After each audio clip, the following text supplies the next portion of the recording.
یہ بتائیے کہ جو اس وقت حالات ہیں افغانستان کے، جس طرح اسد صاحب بھی وہاں پہ بتا رہے ہیں کہ حیران کن طور پہ ان حالات کے باوجود ڈالر مستحکم نہیں ہو سکا، بلکہ افغان کرنسی جو ہے وہ اپنی جگہ پہ قائم ہے.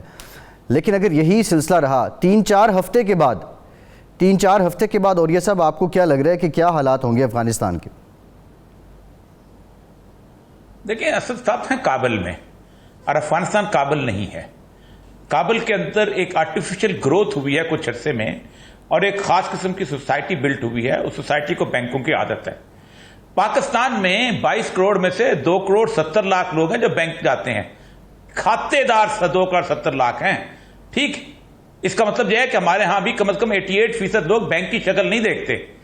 تو پہلی بات تو یہ ہے کہ افغانستان کی جو سوسائٹی، طالبان کا انقلاب ایک رورل انقلاب ہے، یہ اربن انقلاب نہیں تھا. اور طالبان کا انقلاب پہلے 5 سال سسٹینیبل ہے. میں نے ایرانی انقلاب دیکھا جو ٹوٹل اربن انقلاب تھا. اس انقلاب کے اندر 1 روپے کے 1400 تمن ہو گئے تھے، لیکن وہ انقلاب سروائیو کرتا رہا. وہ تمام تر بینکنگ ہر چیز بند ہو گئی تھی. ان کا تیل بند کر دیا گیا تھا. وہ $3 لیٹر جو تھے وہ ان کی پابندی لگی تھی. 3 لیٹر کی سیما بندی کہتے تھے اس کو. راشننگ ہو گئی تھی پیٹرول کی، قائم رہی، سروائیو کرتے. لوگ ڈالر نہیں کھایا کرتے. ہمارے اکانومسٹ کا یہ مسئلہ ہے. لوگ روٹی کھایا کرتے ہیں، لوگ اناج کھایا کرتے ہیں، لوگ سبزیاں کھایا کرتے ہیں. اور سبزیاں جو ہیں وہ پاکستان کیا افغانستان کے اندر جو گاؤں کی سوسائٹی ہے وہ صرف ایک نمک خریدنے جاتے ہیں یا مٹی کا تیل. اس کے علاوہ اتنی سسٹینیبل ہوتی ہے. وہ لوہار کے پاس جاتے ہیں، اپنا گندم لے جاتے ہیں، لوہار سے اپنا حال ٹھیک کروا لیتے ہیں. وہ موچی کے پاس جاتے ہیں، جوتا ٹھیک کراتے ہیں، اس کو کہتے ہیں تمہارے سال کے بعد تمہاری پیمنٹ ہو جائے گی جب فصل آنی ہے. یہ ایک سوسائٹی ہے. یہ ہم لوگوں نے جو ایک تصور بنا لیا ہوا ہے نا کہ جناب ڈالر گر گیا تو یہ ہو جائے گا، وہ گر گا. 5 سال ڈالر گراتا رہا. ہم 5 سال جاتے تھے. اور جہاں تک پاکستانی روپے کی قیمت کی تعلق ہے، رستم شاہ احمد صاحب آ رہے ہیں، پاکستان کے پیسے کے اندر ہمیشہ ٹریڈ رہی ہے، کبھی بند نہیں ہوئی. یہ ہوتی تھی بلدک میں، یہ ہوتی تھی تورخم پہ، یہ باقی جگہ پہ. افغانوں کی جیب میں پاکستانی کرنسی ہوتی تھی، ہمارے اور وہ کرنسی جو ہے وہ انلیگل ٹریڈ ہے، وہ چلی آ رہی ہے، وہ آج بھی چلی آتی ہے. آپ کا $1 بلین کا جو بجٹ بڑا ہے وہ افغانستان کی وجہ سے بڑا ہے. پاکستان کا مسئلہ یہ ہے کہ پاکستان سٹیپ لینے کو تیار ہی نہیں ہے. انہوں نے کہا تھا کہ ہم آپ کے روپے میں ٹریڈ کرنے کو تیار ہے. ہم لوگوں کے منہ بند ہیں. ہم لوگوں کو تو امریکہ نے لسٹ پکڑائی ہوئی ہے نا. یہ لسٹ تم طالبان سے منظور کروا لو تب ٹھیک ہے. ایک لسٹ میں ہے کہ یہاں انکلوسیو گورنمنٹ بنواؤ. یہاں پر نون لیگ کے ساتھ بیٹھ کے گورنمنٹ بنائے گا؟ نہیں بنا سکتا. ان سے کہتے ہیں عورتوں کو حقوق دو. تمہارے ہاں حقوق ہیں جو وہاں دیتے ہو، امریکہ کے اندر ہیں جو حقوق دیتے ہو. اچھا، تیسرا انہوں نے کہا کہ جی اپنا یہ باقی یہ سزائیں، یہ چیزیں، یہ ہم نے لسٹ پکڑی ہوئی ہے، تب تک ہم نہیں مانیں گے. پاکستان کو سب سے زیادہ اکنامک فائدہ اس وقت ہو سکتا تھا اگر پاکستان چاہتا افغانستان کو تسلیم کرنا. پاکستان کی امریکہ کے ساتھ کوئی تعلق نہیں. آج اس نے 4 کویڈ کا میٹنگ بلا لی ہے بائیڈن نے وائٹ ہاؤس کے اندر. اور آج آپ کے خلاف باقاعدہ ایک چارج شیٹ تیار ہوگی وہاں وائٹ ہاؤس کے اندر. اور چارج شیٹ کیا ہوگی؟ ٹھیک ہے. اوریہ صاحب سسٹم جو ہے وہ نہیں ہے. آپ کہہ رہے ہیں اور دوسرا یہ کہ جو اور دوسرا آپ اربن ایریا سے ہو کے آئے ہیں اوریہ صاحب، آپ 11 اربن ایریا. جی آپ 11 اربن ایریا میں گئے ہیں. 11 اربن ایریا میں ہر جگہ یہی ہے.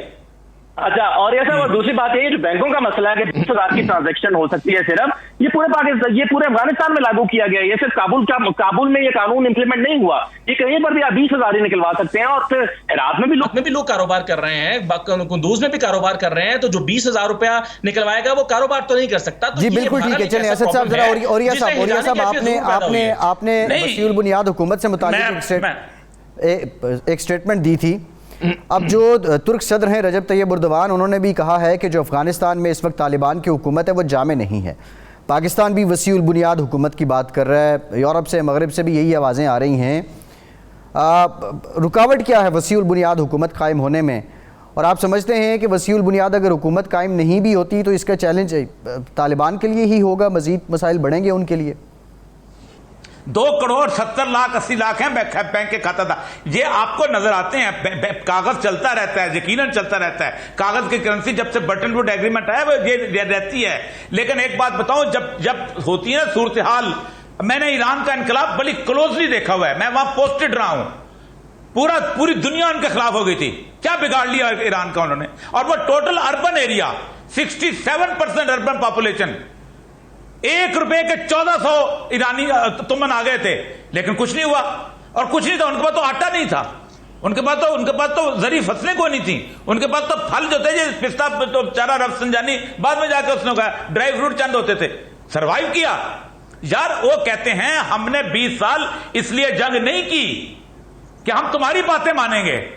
میں آپ کا رسول شاہ صاحب رہے ہیں، میں 1960 سے وہاں کابل جاتا رہا ہوں. 1960 سے اب تک کابل کی صورتحال یہ ہے، کابل پورے افغانستان سے علیحدہ ہوتا تھا، جلال آباد بھی تھا، اس کے اندر کچھ تھا، ہمیشہ علیحدہ ہوتا تھا. کابل کی تہذیب علیحدہ تھی، کابل کا کلچر علیحدہ تھا. کابل کا یہ سوچ نہیں سکتا کوئی کہ بلدک میں رہنے والا یا تختہ پل میں رہنے والا یا غزنی کے ارد گرد گاؤں میں رہنے والا، یہ سارے کے سارے لوگ جو کہ 6 مہینے کے لیے پاکستان کے اندر آ کے ششمائی جو کام کیا کرتے تھے اور پھر واپس چلا جایا کرتے تھے. اکانومیز چلتی ہوتی ہیں اور قومیں اسی لیے انہوں نے 20 سال میں جنگ اسی لیے جیتی ہے کہ انہوں نے ان چیزوں کی پرواہ نہیں کی جو میں اور آپ یہاں بیٹھ کر تبصرے کرتے ہیں. وہ اگر یہ پرواہ کرتے کبھی جنگ نہ جیتتے. انہوں نے فاقے اٹھائے ہیں، انہوں نے ماریں کھائی ہیں، اسی لیے کھائی تھی کہ آپ کی بات نہ سنیں. اگر آپ سن لیتے تو آج امریکہ وہاں بیٹھا ہوتا. جی ٹھیک ہے. اور یہ روزانہ کی بنیاد پہ اس کو روکنا کیا ممکن ہے؟ اگر ہے تو کیسے؟ اور دوسرا جو افغانستان میں جو انہوں نے یہ پابندی لگا دی ہے کہ آپ ہفتے میں ایک کھاتہ دار جو ہے وہ 20,000 افغان روپیوں سے زیادہ نہیں نکلوا سکتا ہے، اس کے اثرات کیا ہوں گے اور کیا یہ فیصلہ ٹھیک ہے؟ دیکھیے، وہ کہا جاتا ہے کہ منی ہیز ونگز، کہ پیسوں کے پر لگے ہوتے ہیں. جہاں پہ ان کو زیادہ منافع نظر آتا ہے وہ اڑ کے پیسہ وہاں پہنچ جاتا ہے. تو روکنا تو میں سمجھتا ہوں کہ ممکن نہیں ہے.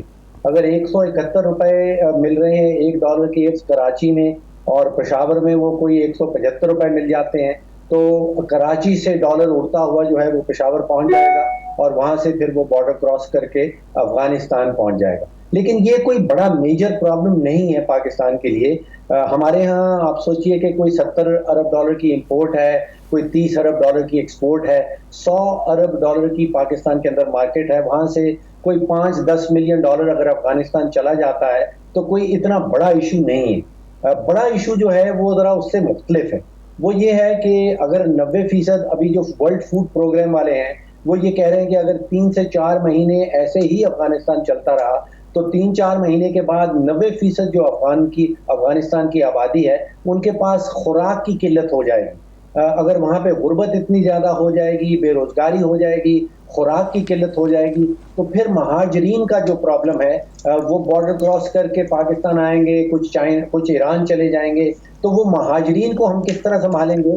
وہ بہت بڑی سوچ کا معاملہ ہے. پھر اگر دنیا بھر جو ہے وہ افغان حکومت کو اتنا مجبور کر دے گی، ان کے پیسے روک لے گی، ان کے جو اپنے پیسے امریکہ میں پڑے ہیں وہ واپس نہیں کرے گی، تو میرا خدشہ ہے کہ پھر افغانستان میں رہنے والے جو ہیں وہ مجبور ہو جائیں گے کہ وہ جو منشیات کا جو وہاں پہ پیداوار ہے اس کے اوپر زیادہ فوکس شروع کر دیں، وہ زیادہ اگانا شروع کر دیں. تو پرابلم یہ ہوگی اگر وہاں پہ ڈرگز اتنی زیادہ ہیں، ان کا سپل اوور ہوگا، وہ افغانستان کے تھرو، وہ پاکستان کے تھرو یا ایران کے تھرو پھر جو بندرگاہیں ہیں وہاں تک پہنچیں گی. تو ہمارا پرابلم ریئلی ڈالر کو روکنا نہیں ہے.